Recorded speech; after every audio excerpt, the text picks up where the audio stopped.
السلام علیکم خان صاحب. جی آج وعلیکم السلام. 27 سال ہو گئے ہیں آپ کی جدوجہد کو جو آپ نے اس قوم کے لیے کی ہے. ہماری آنے والی ساری نسلیں آپ کی مشکور رہیں گی. یہ ساری جدوجہد تھی انصاف کے لیے، آئین اور قانون کی بالادستی کے لیے. لیکن خان صاحب ہمارے تو نیوٹرل بھی نیوٹرل نہیں ہیں، تو یہ بھی ایک مسئلہ ہے. اور دوسرا یہ کہ سسٹم کے کچھ ایلیمنٹس خدا بن کے بیٹھ گئے ہیں. جب ہم نے زمان پارک میں 27 گھنٹے شیلنگ کھائی تھی تو ہمیں لگا تھا ہم کشمیر میں آ گئے ہیں. تو انشاءاللہ آپ جب دوبارہ وزیر اعظم بنیں گے تو آپ کس طرح ان ایلیمنٹس کو ان کے آئینی رول میں محدود کریں گے، کیونکہ یہ محدود ہوتے نہیں ہیں، یہ بار بار اپنی حد سے باہر آ جاتے ہیں. جی زرمینا، دیکھیں، میں واقعی آپ نے 27 سال کی سٹرگل ہے. 27 سال میں کیا کیا ہوا، کس طرح کے مسئلے مسائل ہوئے، کیونکہ کسی پارٹی نے اس طرح کی سٹرگل تو کی نہیں. یہاں تو ملٹری وہ جو ان کی نرسری کے اندر پلنے والے تھے، ذوالفقار علی بھٹو ڈکٹیٹر کے وزیر تھے 8 سال، نواز شریف جنرل جلانی کے چھتوں کے اوپر سریا لگاتے لگاتے وہ وزیر بن گئے. تو انہوں نے کوئی جدوجہد تو نہیں کی تھی. صرف اس ملک کی تاریخ میں ایک انسان کی جدوجہد ہے جس کو میں مانتا ہوں، اور وہ ہیں قائد اعظم محمد علی جناح، جنہوں نے 40 سال کے بعد اپنے مقصد جو پاکستان تھا اس پہ پہنچے آزادی کے لیے.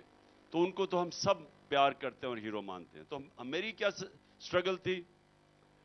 ہم نے کبھی بھی اپنی فوج کے خلاف پالیٹکس نہیں کی.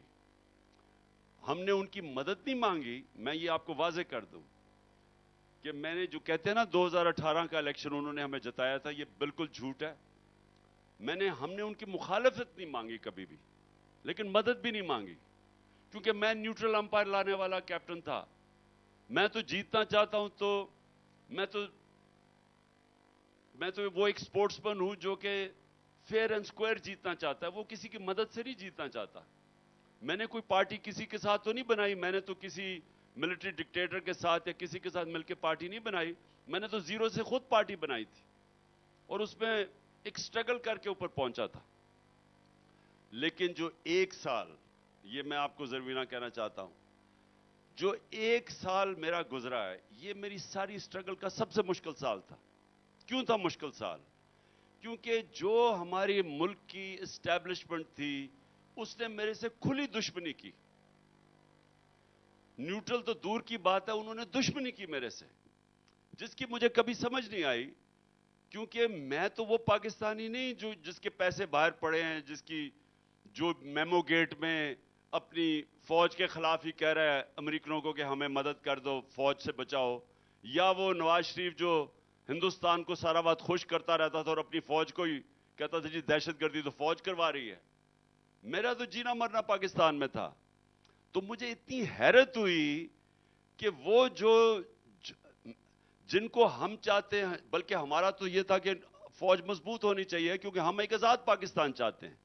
تو مضبوط فوج نہ ہو تو آزاد کیسے ہوگا ملک؟ لیکن جو دشمنی کی گئی ہے میرے سے اور میری پارٹی سے، اور جو یہ ہوا ہے سب کچھ، یہ جو میرے اوپر قاتلانہ حملہ ہوا ہے، اور اس کے بعد یہ بھی میں آپ کو بتا دوں کہ دوسری دفعہ پھر وہی جنہوں نے میرے اوپر یہ حملہ کروایا تھا یہ وزیر آباد میں، انہوں نے دوسری دفعہ مجھے مروانے کی کوشش کی جوڈیشل کمپلیکس میں. پورا پلان بنایا ہوا تھا مجھے مارنے کا، وہی لوگ تھے.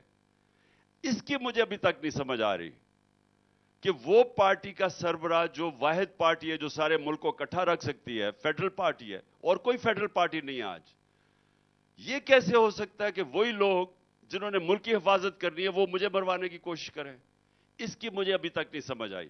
اور یہ میرے سے سب سے مشکل، میری ساری 27 سال کی میری جتنی سٹرگل ہے، یہ سب سے مشکل مرحلہ اس لیے رہا ہے کہ آپ دوسروں سے تو لڑتے ہیں، ان چوروں سے تو میں لڑتا ہوں، لیکن اپنی ملک کی اسٹیبلشمنٹ سے کون لڑتا ہے؟ تو یہ میرے لیے جو آپ نے کہا نا، یہ سب سے مشکل مرحلہ ہے. لیکن انشاءاللہ جو مجھے امید ہے کہ آگے جو بھی چاہتا ہے کہ یہ ملک کھڑا ہو کے اپنے پیر پہ کھڑے ہو اور ایک غیرت مند ایک عظیم قوم بنے. وہ سارے لوگ چاہیں گے کہ اس ملک میں قانون کی حکمرانی قائم ہو.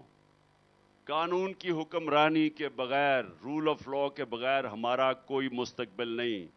اور یہ سارے، چاہے وہ ہمارے پولیٹیکل لوگ ہیں جو دیانتدار، پیپلز پارٹی اور نون لیگ میں بڑے ایسے اچھے بھی پولیٹیشنز ہیں، ان کو بھی یہ سمجھ آنا چاہیے کہ ان کے بچوں کا کوئی مستقبل نہیں ہے. ہماری اسٹیبلشمنٹ کو بھی سمجھ جانا ہی ہے کہ اس پاکستان کو کوئی مستقبل نہیں ہے جب تک اس ملک میں رول آف لا نہیں آتا. ہے یہ دار عمل